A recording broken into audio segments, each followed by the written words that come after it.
நான் உம்முடைய கற்பனைகளை எல்லாம் கண்ணோக்கும் பொழுது நான் வெட்கப்பட்டு போவதில்லை. ஆமை சொல்லுங்க.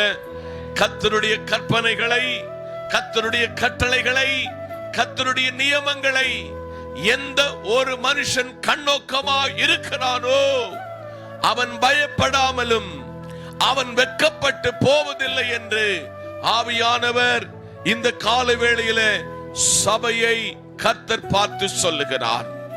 சில இடங்களிலே வெட்கப்பட்டு தலைகுனிந்து கடந்த நாட்களிலே வாழ்க்கையை தேவ சமூகத்திலே சின்ன பின்னமாக்கிய தேவ ஜனமே, இன்றைக்கு காலை வேளையிலே கர்த்தர் சொல்லுகிறார், என்னுடைய கற்பனைகளை எவன் ஒருவன் கை கொள்ளுகிறானோ, என் கற்பனைகளின்படி எவன் ஒருவன் வாழ்கிறானோ அவன் வெட்கப்பட்டு போக மாட்டான் என்று ஆவியானவர் இந்த காலை வேளையிலே சபையை பார்த்து சொல்லுகிறார்.